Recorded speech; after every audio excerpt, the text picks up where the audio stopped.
आदर्श की निगाहें आकाशराज पर टिकी थीं जब वो अपनी प्लेस पर वापस जा रहा था। शुरू से ही आदर्श आकाशराज के शरीर के भीतर मौजूद काली ऊर्जा पर फोकस कर रहा था। आदर्श को संदेह था कि जैसे जैसे टाइम बीतता जाएगा ये ऊर्जा और अधिक पावरफुल होती जाएगी और धीरे धीरे विकसित होकर चेतना प्राप्त कर लेगी और इस प्रकार एक रियल लाइफ बन जाएगी। और जब ये काफी शक्तिशाली हो गया तो ये आकाशराज को भी निगल सकता था। ये बात अविश्वसनीय लग रही थी, लेकिन ये इम्पॉसिबल नहीं था। आकाशराज को निगलने के बाद वो क्या बन जाएगा? क्या वो दूसरों के शरीर में घुसकर उनकी जीवन शक्ति को निगलता रहेगा? अगर ये बढ़ता रहा तो कितना बढ़ेगा? क्या ये किसी महान सम्राट के लिए खतरा बन सकता है? एक प्राचीन अवशेष में निहित बुरी ऊर्जा का अंततः एक महान सम्राट के लिए खतरा बन जाना अविश्वसनीय लग रहा था। हालांकि यदि प्राचीन अवशेष बनाने के लिए प्रयुक्त सामग्री महान महारानी के रहस्यवादी क्षेत्र से आई हो तो इसमें कोई आश्चर्य की बात नहीं होगी। कुछ कमजोर धीरे धीरे बढ़ेगा।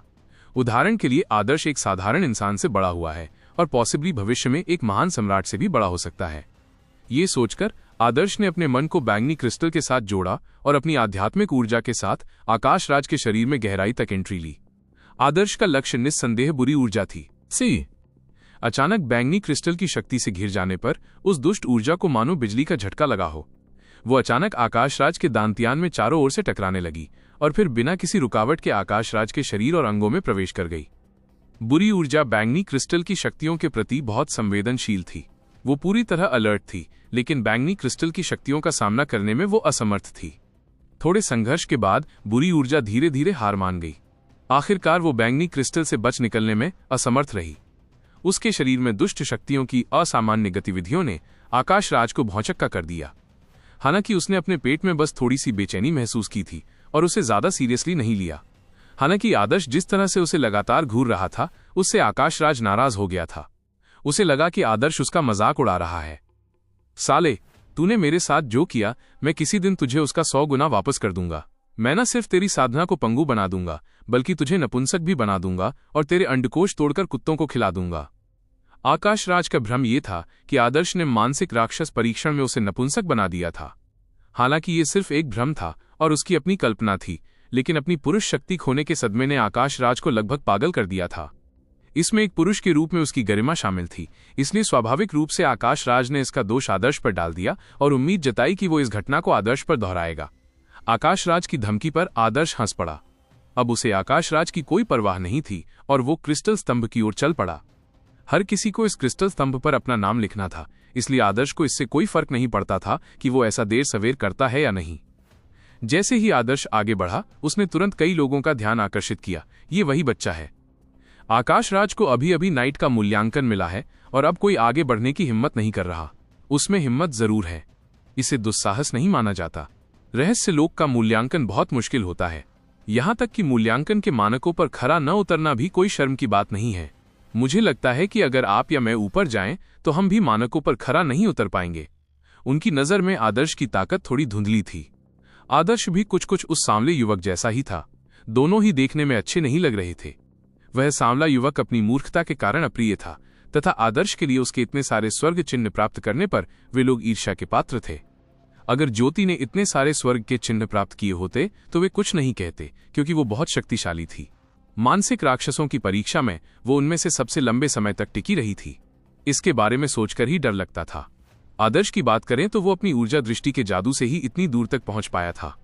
बेशक आदर्श द्वारा मानसिक राक्षस परीक्षण पास करने के बाद लोगों को इस तथ्य को एक्सेप्ट करना पड़ा कि आदर्श की प्रतिभा इतनी कमजोर नहीं थी।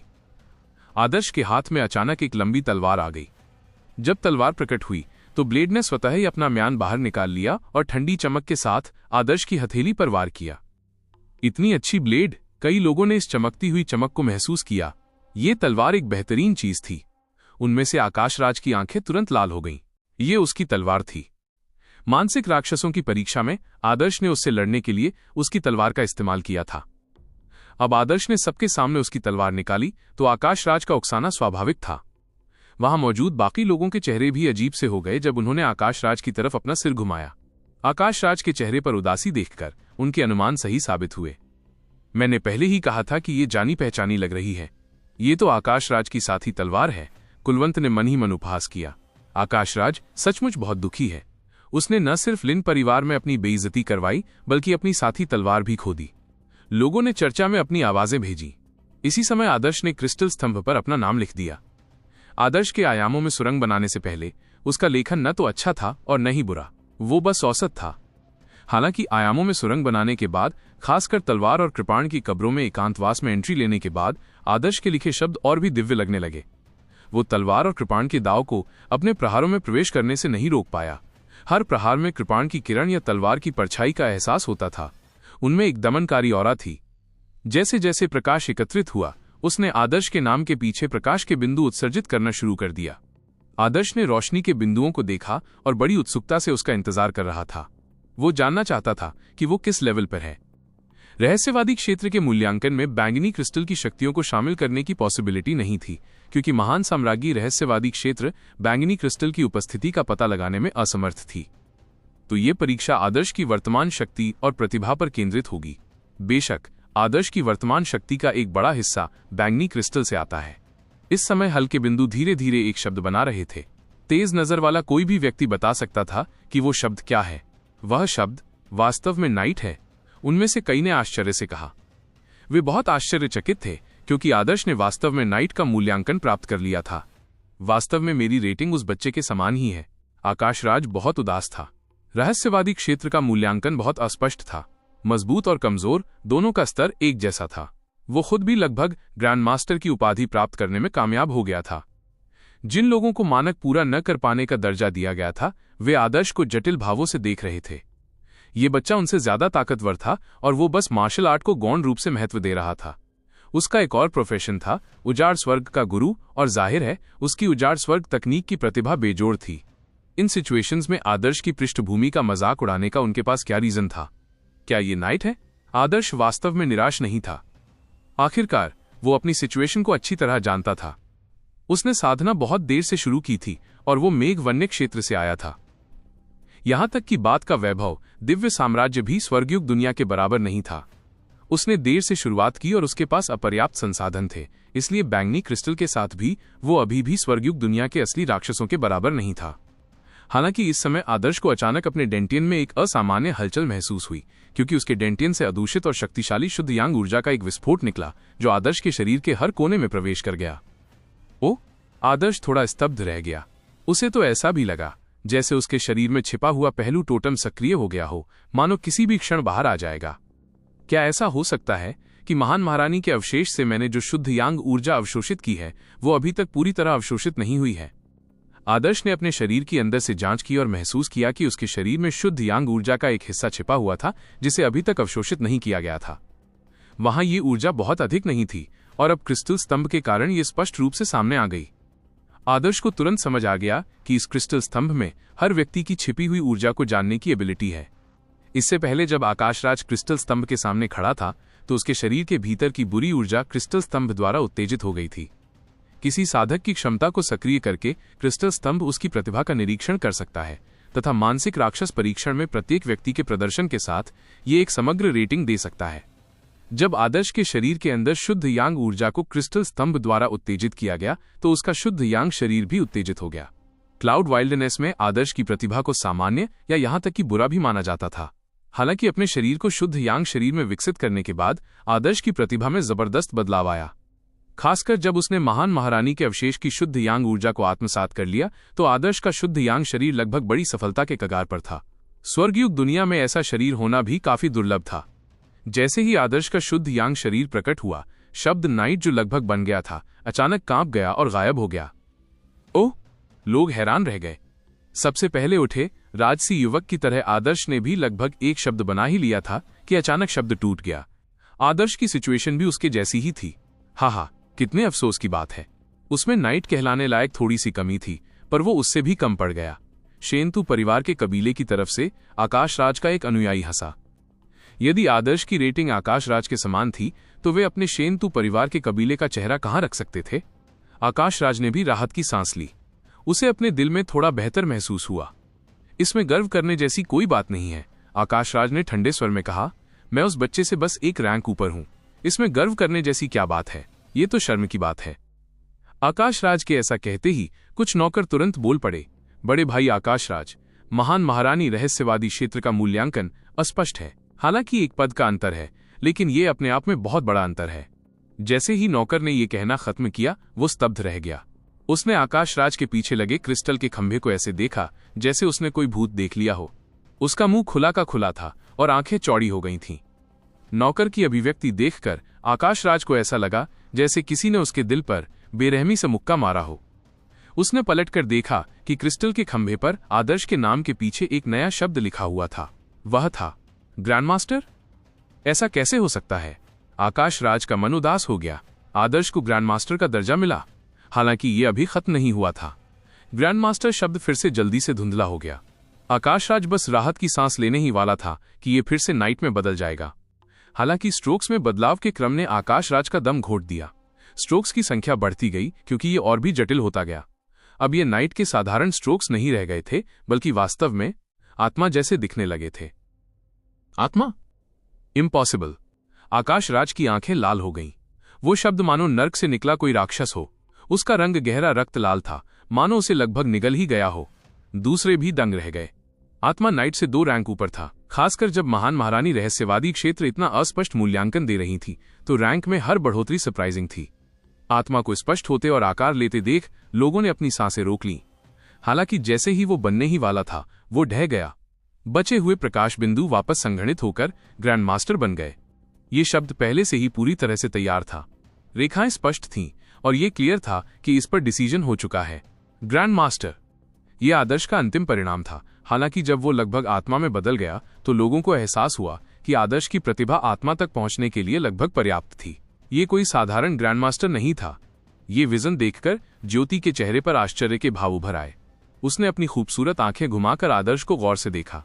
उसने अनुमान लगाया था कि आदर्श अच्छे परिणाम लाएगा, लेकिन उसने कभी नहीं सोचा था कि ये इस हद तक होगा। आत्मा नहीं, बल्कि ग्रैंड मास्टर। कुलवंत शुक्र है कि ये ऐसा ही था जैसे शब्द कहना चाहता था, लेकिन जैसे ही शब्द उसके होठों तक पहुंचे वे अटक गए। भले ही वो ग्रैंड मास्टर ही क्यों न हो, फिर भी ये महान महारानी रहस्यवादी क्षेत्र द्वारा अब तक दिया गया सर्वोच्च मूल्यांकन था। कुलवंत को इस बात का जरा भी भरोसा नहीं था कि उसे आकाश राज से बेहतर मूल्यांकन मिलेगा। बाकी लोगों ने भी मुंह बंद कर लिया। आकाश राज के सभी नौकर ऐसे लग रहे थे जैसे उन्होंने 1 पाउंड आर्सेनिक निगल लिया हो। पहले उन्होंने कहा था कि आकाश राज आदर्श से 1 रैंक ऊपर होने के कारण मूल्यांकन में ही बहुत बड़ा अंतर था। अब सिचुएशन उलट गई थी। आदर्श आकाश राज से 1 रैंक ऊपर था। उन्हें ऐसा महसूस हुआ जैसे उनके चेहरे गर्म और लाल हो गए हों, मानो उनके चेहरे पर 2 बार थप्पड़ पड़ गए हों। बड़े भाई आकाश राज, ये सही नहीं होना चाहिए। आप परीक्षा में इतने लंबे समय तक टिके रहे और आप आदर्श से भी ज्यादा समय तक उसमें रहे। आपका मूल्यांकन उनसे कम कैसे हो सकता है? क्या महान महारानी रहस्यवादी क्षेत्र से कोई गलती हो सकती है? एक नौकर ने कहा। हालांकि इससे पहले कि वो बोलना समाप्त कर पाता, आकाश राज ने दांत पीसते हुए उसे बीच में ही रोक दिया। चुप रहो। आकाश राज मानसिक राक्षस परीक्षण में बिताए गए समय की लंबाई का उल्लेख करते हुए क्रोधित हो गए। वो बहुत लंबे समय तक जीवित रहा, लेकिन वो लड़ नहीं रहा था, उसे यातना दी जा रही थी। परीक्षा के उत्तरार्ध में उसे इतनी यातनाएं दी गईं कि वो मौत से भी बदतर एक्सपीरियंस करने लगा। आदर्श ने उस पर हर तरह के क्रूर तरीके अपनाए थे। ये सभी तरीके आकाश राज की कल्पना मात्र थे। वो स्वभाव से क्रूर था और दूसरों को पीड़ा देने में माहिर था। उसने अपने द्वारा बनाए गए इन तरीकों का अनुभव किया था, जिससे वो लगभग टूट गया था और उसे हर उस चीज का डर था जिससे वो डरता था। शुरुआत में आकाश राज को लगता था कि चाहे जो भी वजह हो, सबसे लंबे समय तक टिकना एक सच्चाई है। अगर दूसरे लोग उससे ज्यादा देर तक टिक नहीं पाए तो उनके नतीजे साफ तौर पर उसके मुकाबले कमजोर होंगे। लेकिन अब देखने में तो समय की लंबाई वाली बात ही बकवास लग रही थी। आकाश राज इतना मूर्ख नहीं था कि महान महारानी के रहस्यमय क्षेत्र पर सवाल उठाए। उसे ये भी नहीं पता था कि आदर्श को महागुरु की पदवी कैसे मिली। Grand master rank. आदर्श ने अपनी ठुड्डी रगड़ी। वो खुद भी थोड़ा हैरान था। शायद ये उसके शुद्ध यांग शरीर की वजह से था। ये सोचकर आदर्श ने आकाश राज की ओर देखा और उसके होठों पर मुस्कान तैर गई। उसका शुद्ध यांग शरीर आकाश राज की बदौलत ही पॉसिबल हुआ। अगर आकाश राज ने महान महारानी के अवशेष प्राप्त करने में इतनी बड़ी कीमत न लगाई होती तो आदर्श का शुद्ध यांग शरीर पूर्णता के इतने करीब भी नहीं पहुंच पाता। यदि आकाश राज को पता चल जाता कि इस समय आदर्श के दिमाग में क्या चल रहा है तो वो शायद 3 किलो खून उगल देता। तभी ज्योति धीरे धीरे आदर्श के पास आई। उसने अपनी खूबसूरत आंखें झपकाईं और आदर्श को गौर से देखा। उसने फुसफुसाते हुए कहा, तुम मुझे हमेशा सरप्राइज देते हो। जब भी मैं तुम्हें बहुत दिनों बाद देखती हूं तो ऐसा लगता है जैसे तुम बदल गए हो, मानो तुमने खुद को नया रूप दे दिया हो। मेघ वन्य क्षेत्र में बिछड़ने के बाद ज्योति को लगा कि वो आदर्श की ताकत समझ गई है। हालांकि 2 साल बाद जब वो स्वर्गयुग दुनिया में आदर्श से दोबारा मिली तो वो एक वीरान स्वर्ग गुरु में बदल चुका था और वीरान स्वर्ग तकनीक में उसकी प्रतिभा उससे भी बेहतर थी। आदर्श ने आधे साल के लिए एकांत प्रशिक्षण लिया और महान महारानी रहस्यवादी क्षेत्र के परीक्षणों में उसने फिर से ऐसे ही शानदार परिणाम प्राप्त किए। यदि ऐसा ही चलता रहा तो ये अकल्पनीय होगा कि आदर्श अगले 8 या 10 वर्षों में क्या हासिल कर पाएगा। मिस ज्योति मुझे ऐसे देखती हैं जैसे मैं बदल गया हूं, लेकिन जब मैं मिस ज्योति को देखता हूं तो मैं कभी भी आपकी असलियत नहीं समझ पाता। मुझे मिस ज्योति के दायरे की कोई समझ नहीं है, आदर्श ने आत्महीनता भरे स्वर में कहा। लेकिन ज्योति ने अपना सिर हिला दिया। अगर ऐसा ही चलता रहा तो शायद कुछ वर्षों में तुम मेरी बराबरी कर लोगे। जैसे ही ज्योति ने बात की उसने धीरे से एक तलवार निकाली। चूंकि आप कहते हैं कि मैं मेरे आर पार नहीं देख सकता तो मुझे इसका परीक्षण करने दीजिए। ज्योति की बात सुनकर सबके दिल धड़क उठे। अब ज्योति की बारी थी। आकाश राज का चेहरा तमतमा गया। उसका हाव भाव थोड़ा भद्दा था। कुलवंत और बाकी लोग भी थोड़े घबराए हुए थे। ज्योति की प्रतिभा को देखते हुए ये कोई अनुमान नहीं था कि वो किस प्रकार की रैंकिंग प्राप्त करेगी। ज्योति ने अपनी तलवार अपनी सफेद उंगलियों पर मारी जिससे खून बहने लगा।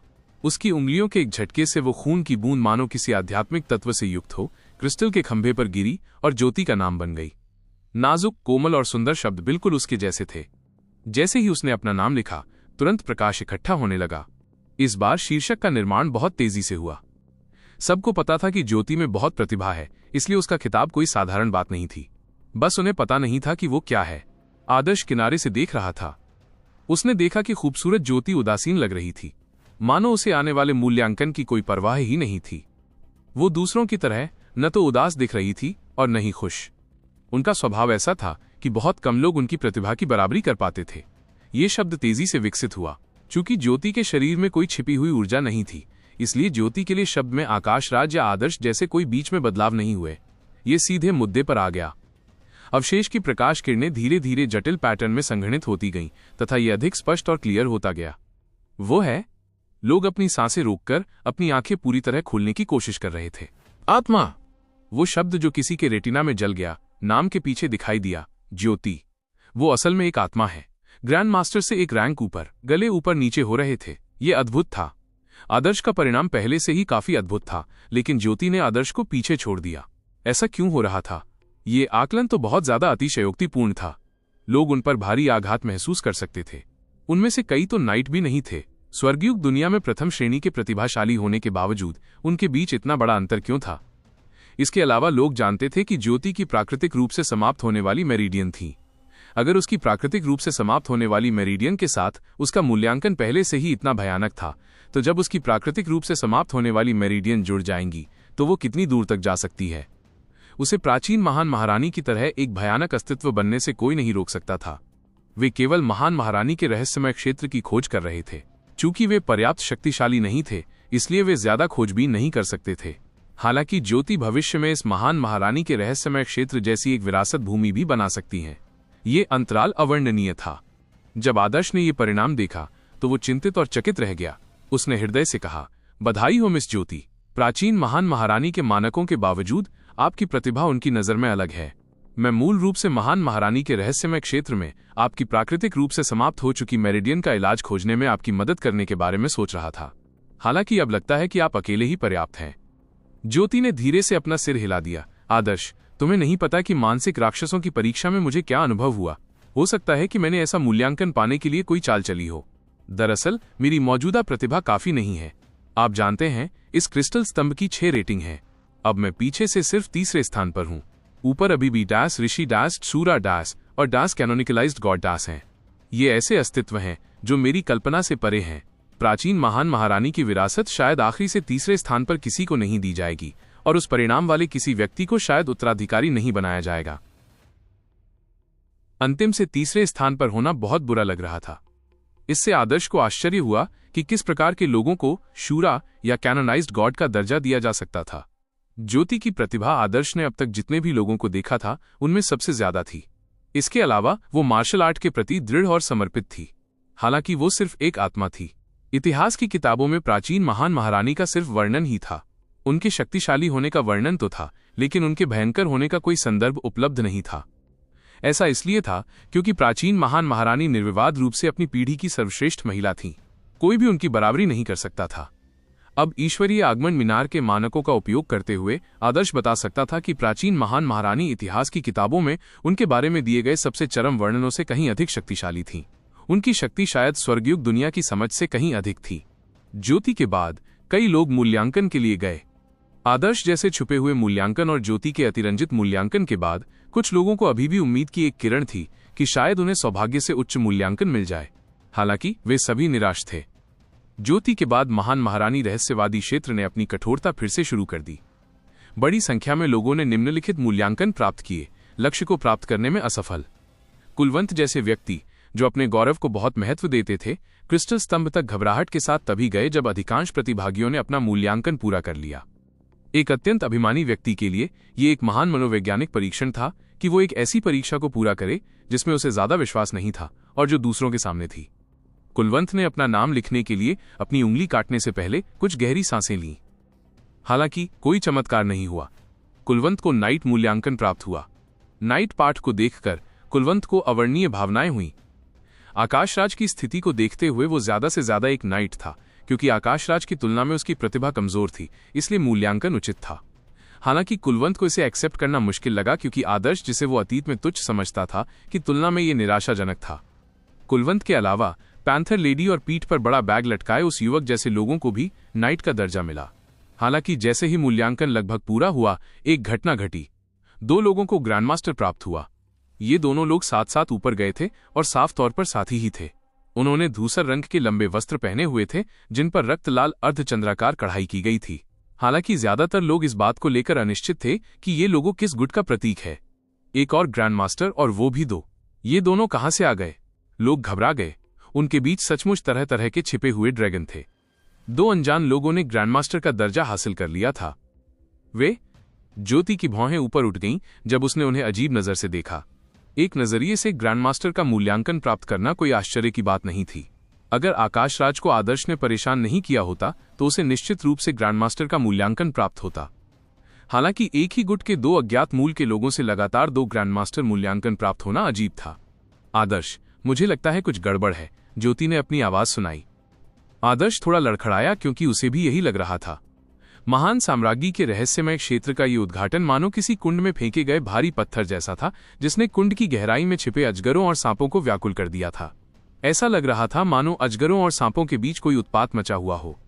आदर्श ये नहीं बता सका कि इन लोगों की उपस्थिति आशीर्वाद थी या अभिशाप। सभी मूल्यांकन पूरे हो चुके हैं। अब आप ईश्वरीय आगमन मीनार में प्रवेश कर सकते हैं और साधना शुरू कर सकते हैं। महान साम्राज्ञी रहस्य लोक की ठंडी आवाज सबके कानों में गूंज उठी।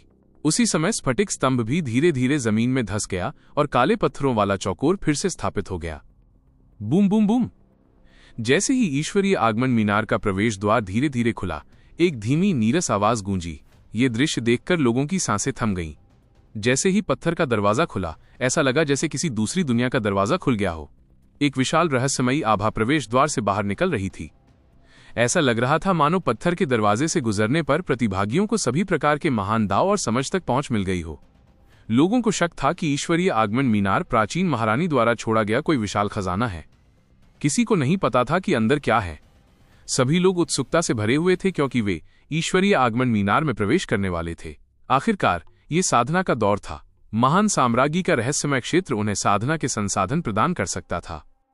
चूंकि वे महान महारानी द्वारा छोड़ी गई खेती की सामग्री थीं, इसलिए यह असाधारण होना स्वाभाविक था। यदि वे इसका उपयोग करने के लिए स्वतंत्र होते तो उन्हें बहुत लाभ होता। चलो अंदर चलें। आकाशराज पत्थर के दरवाजे से सबसे पहले अंदर आया।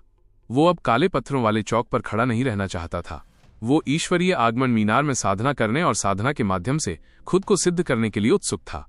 आकाशराज के बाद अन्य लोग भी ईश्वरीय आगमन मीनार में प्रवेश कर गए। ईश्वरीय आगमन मीनार के पत्थर के दरवाजे पर मानो चांदी की एक परत चढ़ी हुई थी। वो धीरे धीरे हिल रहा था और मानो उस पर पारे की एक परत चढ़ी हो। जब आदर्श चांदी की झिल्ली से गुजरा तो उसे एक ठंडी सनसनी का एहसास हुआ। इसके बाद वो एक धुंधले विशाल हॉल में दाखिल हुआ। जो किसान उससे पहले यहां आए थे, वे सभी यहां एकत्र हुए थे। विशाल हॉल के मध्य में 100 फुट ऊंची काली मूर्ति खड़ी थी। मूर्ति प्राचीन और गंभीर लग रही थी। इसे मुलायम कवच पहने एक स्त्री के रूप में उकेरा गया था। उसने एक लंबी तलवार पकड़ी हुई थी, जिसकी नोक जमीन की ओर झुकी हुई थी, जिससे एक अवर्णनीय दिव्य आभा फैल रही थी, मानो वो स्वयं कोई देवी हो। जब लोगों ने मूर्ति के चेहरे पर ध्यान केंद्रित किया तो उन्हें आश्चर्य हुआ कि कितना भी ध्यान केंद्रित करने के बाद भी वे उसका चेहरा साफ नहीं देख पा रहे थे। ऐसा लग रहा था मानो मूर्ति का चेहरा किसी अज्ञात अंतरिक्ष समय आयाम में धुंधला हो गया हो। रहस्यमयी मूर्ति। ये सिर्फ एक मूर्ति है, फिर भी इसमें ऐसे नियम हैं जिन्हें समझना हमारे लिए कठिन है। साधक मूर्ति के बारे में चर्चा करने लगे। मूर्ति के सामने खड़े होकर उन्हें ऐसा लग रहा था जैसे मूर्ति असीम गति से ऊपर की ओर बढ़ रही हो। ये किसी पर्वत शिखर की तरह थी जिस पर चढ़ना असंभव था, जिससे उन्हें बहुत छोटा महसूस हो रहा था। शायद ये प्राचीन महान महारानी की मूर्ति है। आदर्श ने अपनी आवाज ज्योति तक पहुंचाई। ज्योति ने सिर हिलाया। ये वही है, मैं इसे महसूस कर सकती हूं। ओह! आदर्श दंग रह गया जब उसने आश्चर्य से ज्योति को देखा। मानसिक राक्षसों के परीक्षण में मैंने ये महसूस किया था, ज्योति ने धीमे स्वर में कहा। परीक्षा के अनुभव को याद करते हुए उसके मन में मिश्रित भावनाएं उमड़ पड़ी। वो सिर्फ एक परीक्षा नहीं थी, बल्कि उसकी आत्मा की एक यात्रा भी थी। उस दोहराए जाने वाले जीवन चक्र में जो वास्तविक और नकली, स्वप्न या जागृत प्रतीत होता था, उसने बहुत अधिक प्रेरणा प्राप्त कर ली थी। इन प्रेरणाओं को महान साम्राज्य रहस्यवादी क्षेत्र द्वारा उन्हें दिया गया एक अनमोल उपहार माना जा सकता है। रहस्यमय मूर्ति ईश्वरीय आगमन मीनार के हॉल में प्रकट हो चुकी है और ज्योति को उससे जुड़ाव महसूस हो रहा है। विशाल मूर्ति के पीछे लकड़ी की किताबों की अलमारियों की एक कतार थी। ये लकड़ी एक अज्ञात प्रजाति की थी, अनगिनत वर्षों तक बिना सड़ी गली रही, इसलिए इसमें एक घनी प्राचीन आभा और धातु जैसा एहसास था। किताबों की अलमारियों पर धूल से सनी जेड स्क्रॉल की कतारें लगी हुई थीं। इन जेड स्क्रॉल को देखकर सभी के मन में एक विचार कौंधा। रहस्यमय क्षेत्र में जेड स्क्रॉल ने साधना तकनीक की नियमावली को आसानी से याद दिला दिया।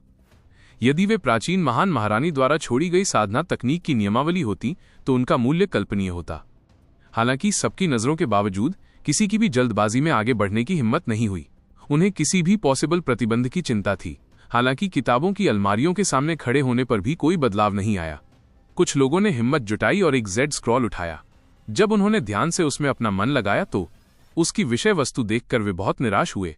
जेड स्क्रॉल की सामग्री लोगों और घटनाओं के बारे में ऐतिहासिक अभिलेख थे। इसका मार्शल आर्ट परंपरा से कोई लेना देना नहीं था। समय बीतने के साथ वे जेड स्क्रॉल में लिखे कई प्राचीन शब्दों को पूरी तरह समझ नहीं पाए। फिर भी वे कुछ शब्दों से कुछ अनुमान लगा सकते थे। तो प्राचीन समय ऐसा था। आदर्श इससे बहुत मंत्रमुग्ध हो गया। तभी महान साम्राज्य रहस्य लोक की ठंडी आवाज एक बार फिर गूंजी। अब साधना शुरू होती है। जैसे ही वाक्य खत्म हुआ, उनके सामने रखी किताबों की अलमारियां अलग हो गईं। एक तेज रोशनी की किरण निकली जिसे लोग कनखियों से देख रहे थे। उनके सामने एक जगह थी जो बहुत समय से बंद थी। इस जगह के अंदर आसमान की ओर जाती एक लंबी पत्थर की सीढ़ी थी। पत्थर की ये सीढ़ी एक लंबे सांप की तरह घुमावदार थी। पत्थर की सीढ़ी के अंत में हथेली के आकार का एक दरवाजा था। प्रकाश की किरण उसी दरवाजे से बाहर निकल रही थी। कई किसान एक दूसरे की ओर देखने लगे। वे उत्सुक थे कि उस दरवाजे से गुजरने वाली पत्थर की सीढ़ियों के आखिर में क्या है। प्रकाश का सिर्फ एक ही दरवाजा नहीं है, ऊपर और भी ऊंचा एक दरवाजा है। किसी को नहीं पता था कि ये किसने कहा था। जैसे ही लोगों ने अपनी नजरें गड़ाईं, उन्हें एहसास हुआ कि घुमावदार सीढ़ियां एक ऊंचे स्थान पर पहुंचती हैं। वहां रोशनी का एक और दरवाजा भी था। ये दरवाजा अंगूठे के नाखून के आकार का लग रहा था क्योंकि ये बहुत ऊंचाई पर स्थित था। और ये दरवाजा अंत नहीं था। वहां मौजूद साधकों की नजर बहुत तेज थी। वे देख सकते थे कि ऊपर एक और दरवाजा है, लेकिन वो दरवाजा सुई की आंख जितना बड़ा था। ये सीढ़ी मानो स्वर्ग का द्वार हो। ऐसा लग रहा था जैसे इसका कोई अंत ही न हो। हर एक खास जगह पर रोशनी का एक झिलमिलाता दरवाजा था। कुछ किसान इसे और सहन नहीं कर सके और वे सावधानी से सीढ़ियां चढ़ने लगे। ये पत्थर की सीढ़ियां हवा में तैरते हुए पत्थर के टुकड़े थे। इन्हें कोई सहारा नहीं था। इन पर चलते हुए लोग पत्थर की सीढ़ियों को हिलते हुए महसूस कर सकते थे। पत्थर की सीढ़ियां बहुत लंबी थीं, लेकिन जब कुछ साधक एक निश्चित ऊंचाई पर पहुंच गए तो उन्हें एक प्रतिरोधक बल महसूस हुआ। इस बल ने उन्हें आगे बढ़ने से रोक दिया। ओ, क्या हुआ? वे घबरा गए। क्या ये भी एक और परीक्षा थी? क्या वे केवल प्रतिरोधक बल पर विजय पाकर ही आगे बढ़ सकते थे? हालांकि प्रतिरोध महसूस करने वाले साधकों का एक छोटा सा हिस्सा ही थे। आदर्श, ज्योति, आकाशराज और उनके साथियों जैसे लोग आसानी से आगे बढ़ सके। जिन लोगों पर प्रतिबंध लगाया गया था, उनमें से कई लोग भ्रमित थे। इस समय महान साम्राज्य रहस्य लोक की ठंडी आवाज फिर गूंजी। ईश्वरीय आगमन मीनार के 6 तल हैं।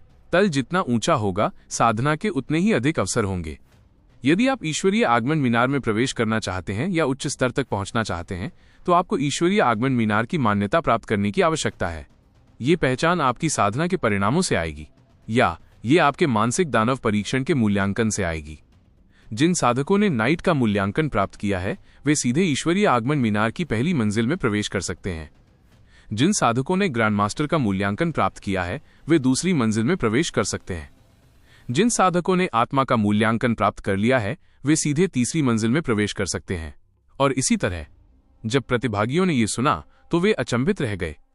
उन्होंने एक दूसरे की तरफ देखा, खासकर उन किसानों की तरफ जिन्हें लक्ष्य प्राप्त करने में असफल का दर्जा मिला था। वे समझ नहीं पा रहे थे कि क्या कहें। यद्यपि उन्होंने मानसिक राक्षस परीक्षण पास कर लिया था, फिर भी वे दरवाजे के भीतर प्रवेश नहीं कर सके। ईश्वरीय आगमन मीनार में 6 स्तर हैं। महान साम्राज्ञी रहस्यवादी क्षेत्र 6 मूल्यांकन उपाधियां प्रदान करता है, तो कैनोनाइज्ड ईश्वर शीर्ष स्तर के अनुरूप होना चाहिए। आदर्श ने मन ही मन सोचा। सीढ़ी के सबसे ऊंचे बिंदु को देखने की कोशिश करते हुए तीसरी मंजिल के बाद की कोई भी चीज धुंधली दिखाई दे रही थी, चाहे उसकी नजर कितनी भी अच्छी क्यों ना हो। कैनोनाइज्ड गॉड की उपाधि वाले लोग ईश्वरीय आगमन मीनार के उच्चतम स्तर में प्रवेश कर सकते हैं, लेकिन जो लोग ईश्वरीय आगमन मीनार की मान्यता प्राप्त करते हैं और इसके उच्चतम स्तर में प्रवेश करते हैं उनमें कैनोनाइज्ड गॉड की शक्ति नहीं हो सकती है। आदर्श के अलावा ज्योति ने अपनी युआन क्यूई का उपयोग करके इसे प्रसारित किया। आदर्श ने सिर हिलाया। उसे शक था कि कैनोनाइज्ड गॉड की उपाधि वाले लोग सीधे तौर पर महान महारानी की सारी विरासत और खजानों के वारिस होंगे। ये उनकी कल्पना से परे के अस्तित्व थे। उन्हें न तो परीक्षाओं और परीक्षणों से गुजरना था और न ही ईश्वर के आगमन टॉवर की मान्यता प्राप्त करने की। चूंकि ईश्वरीय आगमन मीनार ने एक मूल्यांकन स्थापित किया था जिसके अनुसार यदि कोई उत्तीर्ण होता है तो वो अगले स्तर तक पहुंच सकता है, इसलिए आदर्श को विश्वास था कि ज्योति और वो साधना करके ऊंचे स्तरों तक पहुंच सकेंगे। तभी उनके पीछे से एक गड़गड़ाहट की आवाज गूंजी। मीनार से बाहर निकलने का रास्ता बंद कर दिया गया था। संभावना थी कि यह साधना परीक्षण के अंत में ही खुलेगा। वे अनुमान नहीं लगा सकते थे कि ऐसा कब होगा। हालांकि चूंकि यह परीक्षण व्यक्ति की साधना का परीक्षण था, इसमें कम से कम कुछ महीने लगेंगे, अन्यथा साधना की प्रभावशीलता का परीक्षण कैसे किया जा सकता है, यह और भी लंबा हो सकता है। अचानक जिन साधकों का मूल्यांकन लक्ष्य प्राप्त करने में असफल के रूप में किया गया था उनमें से कई घबरा गए। अगर वे न तो बाहर निकल सकते थे न ही ईश्वरीय आगमन मीनार के पहले तल में प्रवेश कर सकते थे, तो क्या वे इतने लंबे समय तक उस सीमित स्थान में मूर्खतापूर्ण प्रतीक्षा करते? देखो, सीढ़ियों पर तस्वीरें हैं, किसी ने अचानक कहा। लोगों ने जल्दी से नीचे देखा और मंद रोशनी में वे देख सकते थे कि सीढ़ियों पर समय समय पर भित्ति चित्र बने हुए थे। ये भित्ति चित्र देखने में तो आकर्षक नहीं लग रहे थे, लेकिन एक बार जब उन्होंने इन्हें देखा तो उनके लिए इनसे नजरें हटाना मुश्किल हो गया। अधिकाधिक लोग भित्ति चित्रों के सामने खड़े होकर उन्हें ध्यानपूर्वक देखने लगे। भित्ति चित्रों में विभिन्न प्रकार की गतिविधियों वाले चित्र थे। क्या ये खेती के चार्ट हैं? एक युवक ने भित्ति चित्रों को काफी देर तक देखने के बाद कहा। भित्ति चित्रों में आकृतियां बहुत स्पष्ट नहीं थीं। वे सभी अलग अलग दिख रही थीं और वे दोनों लिंगों की थीं। क्या ये लोग महान महारानी के शिष्य हो सकते हैं? किसी ने अचानक कहा। उस जमाने में प्राचीन महारानी ने एक बड़ा संप्रदाय स्थापित किया था।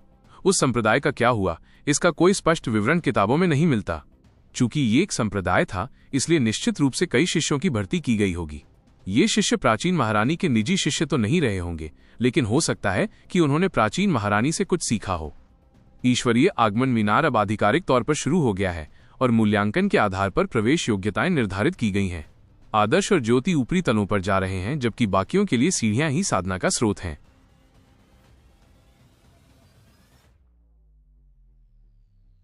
सीढ़ियों पर की गई नक्काशी ईश्वरीय आगमन मीनार में रिलेटिवली सामान्य मार्शल आर्ट होनी चाहिए। आदर्श ने भित्ति चित्रों से विरासत के स्तर का आकलन किया।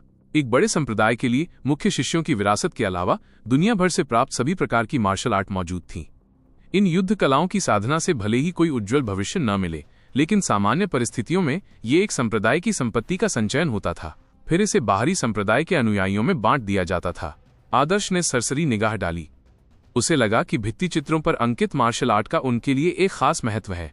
अगर वो उन्हें पूरी तरह समझ पाता तो ये उसके मार्शल आर्ट के रास्ते में जरूर मददगार साबित होता, लेकिन ऐसा करने में बहुत ज्यादा ऊर्जा और समय लगाना उचित नहीं था।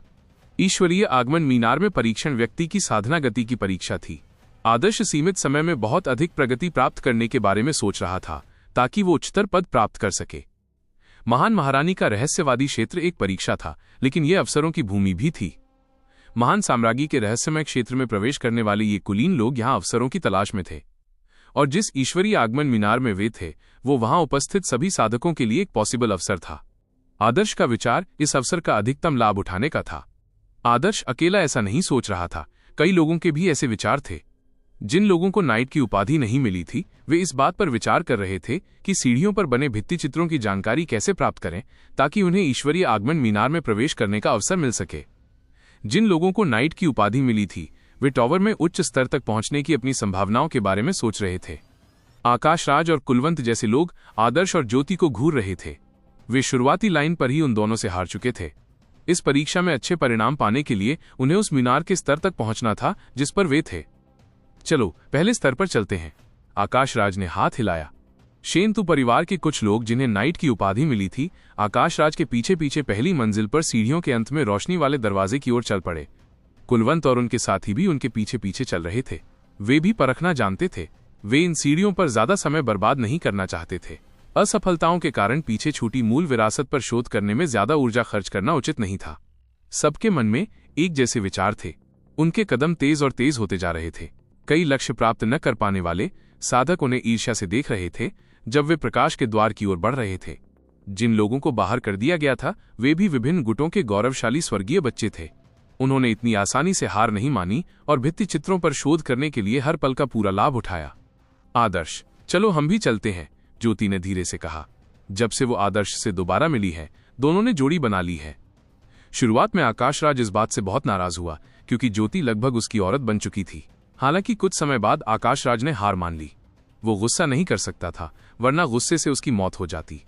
आदर्श ने सिर हिलाया और वो और ज्योति समूह के पीछे चले गए। ज्योति बहुत धीरे धीरे चल रही थी। दूसरों के लिए ये रास्ता बस मंजिल की सीढ़ी था, लेकिन ज्योति के लिए ये उसकी जिंदगी की सीढ़ी थी। यदि वो अंत तक नहीं चल सकी तो उसका जीवन फूल की तरह मुरझाकर मर जाएगा। आदर्श स्वाभाविक रूप से महान महारानी के रहस्यमय क्षेत्र की इस यात्रा का महत्व ज्योति के लिए जानता था। वो चुपचाप उसके साथ चला गया और कुछ और नहीं बोला। हालांकि जैसे ही आदर्श और ज्योति 10 कदम से अधिक चले, एक अस्पष्ट प्रकाश धारा अचानक आदर्श की दृष्टि के कोने से गुजरी। इस प्रकाश धारा ने आदर्श का ध्यान आकर्षित किया। आदर्श अचानक रुक गया और थोड़ा स्तब्ध रह गया। क्या बात है? ज्योति भी रुक गई और उसने आदर्श को उत्सुकता से देखा। इतने लंबे समय तक बैंगनी क्रिस्टल रखने के कारण आदर्श की ऊर्जा के उतार चढ़ाव के प्रति संवेदनशीलता अविश्वसनीय स्तर पर पहुंच गई थी। आदर्श जानता था कि जो प्रकाश धारा उसने देखी थी वो ऊर्जा से आ रही थी। आदर्श ने अपनी ठुड्डी रगड़ते हुए चारों ओर देखा। उसकी नजरें पास ही लगे लगभग 10 जुड़े हुए भित्ति चित्रों पर टिकी थीं। पहली नजर में जिन भित्ति चित्रों को वो देख रहा था वे किसी भी तरह से असामान्य नहीं लग रहे थे, लेकिन आदर्श जानता था कि इन भित्ति चित्रों को जिस तरह से उकेरा गया था वो अलग था। इन 10 या उससे ज्यादा भित्ति चित्रों को पॉसिबली अन्य भित्ति चित्रों की तुलना में किसी अलग व्यक्ति ने उकेरा होगा। पॉसिबली इन्हें किसी अद्वितीय विशेषज्ञ ने व्यक्तिगत रूप से उकेरा होगा। नक्काशी की प्रक्रिया के दौरान उस अद्वितीय विशेषज्ञ ने अपने स्ट्रोक्स में नाम मात्र के निशान छोड़े थे। ये नियम ऊर्जा की उत्पत्ति के छिपे हुए स्रोतों को दर्ज करते थे। इतने लंबे समय के बावजूद ये ऊर्जा अक्षुण्ण बनी रही। क्या चित्रों में कोई प्रॉब्लम है? ज्योति हैरान थी। वो आदर्श के स्वभाव को समझती थी।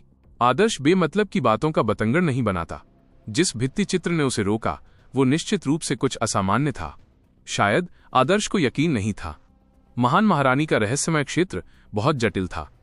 आदर्श को लगा कि महान महारानी के रहस्यमय क्षेत्र में हर जगह जाल है। पहले परीक्षण में लोगों का मानना था कि ये साधक की गतिशीलता और खतरे की समझ की परीक्षा थी। हालांकि आदर्श को पता चला कि ये परीक्षण साधक की दुश्मन की कमजोरी को भांपने की क्षमता का परीक्षण था। इसके बाद पुल के लिए कुलवंत जैसे लोगों को, जो प्राचीन उजाड़ जानवर के बारे में बहुत ही सरलता से सोचते थे, कष्ट सहना पड़ा। जहां तक दूसरे परीक्षण की बात है, मानसिक राक्षसों की परीक्षा बेहद अजीब थी। ये बताना मुश्किल था कि क्या असली था और क्या नकली। ज्योति जैसी स्वर्ग की गौरवशाली पुत्री भी एक ऐसे स्वप्न में गिर गई थी जिससे वो जाग नहीं पा रही थी, खुद को उससे बाहर नहीं निकाल पा रही थी। और जब उन्होंने अंततः मानसिक राक्षसों की परीक्षा पूरी कर ली तो महान साम्राज्ञी रहस्य लोक ने उन्हें बताया कि मानसिक राक्षसों की परीक्षा तो बस उनकी शक्ति का मूल्यांकन थी। दूसरी परीक्षा वास्तव में सभी की साधना गति की परीक्षा थी। लोगों को अचंभित कर देने वाले परीक्षणों ने आदर्श को गहराई से ये एहसास दिलाया कि प्राचीन महान महारानी ने महान महारानी के रहस्यमय क्षेत्र की रचना करते समय अनगिनत तरीकों का इस्तेमाल किया था। इसलिए उनके लिए एक बेहद अच्छी विरासत को कम मूल्य की मार्शल आर्ट के बीच रखना कोई अजीब बात नहीं थी। लोगों का मानना था कि टॉवर की सीढ़ियों पर बने भित्ति चित्रों को विनाश के लिए तैयार किया गया था, इसलिए बहुत कम लोग होंगे जो उन पर ध्यान देंगे। यहां तक कि आदर्श और ज्योति भी ये नहीं मानते थे कि ये मार्शल आर्ट बहुत मूल्यवान है। रेत के ढेर के बीच एक मोती को प्राप्त करने के लिए न केवल भाग्य और अवसर की आवश्यकता होती है, बल्कि हर पल अपने आसपास के वातावरण का लगातार और सावधानीपूर्वक निरीक्षण करने के साथ साथ दूसरों से बेहतर निर्णय लेने की भी आवश्यकता होती है। जब ज्योति और आदर्श रुके तो अपने समूह का नेतृत्व कर रहे आकाश राज भी रुक गए। हालांकि उन्हें टॉवर में घुसने की जल्दी लग रही थी, लेकिन असल में उनकी नजर लगातार आदर्श और ज्योति पर ही टिकी थी। उन्हें तुरंत पता चल गया कि वे कोई असामान्य हरकत कर रहे हैं। बड़े भाई आकाश राज, क्या बात है? कुछ नौकरों ने देखा कि आकाश राज वापस लौट आया है।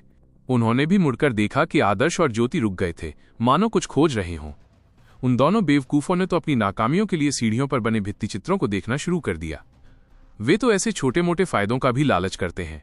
ये तो ऐसा है जैसे तिल तोड़कर तरबूज खो दिया हो, एक नौकर ने हंसते हुए कहा। लेकिन आकाश राज का चेहरा भारी हो गया और उसने ठंडे स्वर में कहा, तुम्हारे जैसा बेवकूफ मेरा पीछा क्यों कर रहा है? अगर तुम इतने होशियार होते तो तुम्हारी रैंकिंग उन दोनों से भी ज्यादा होती।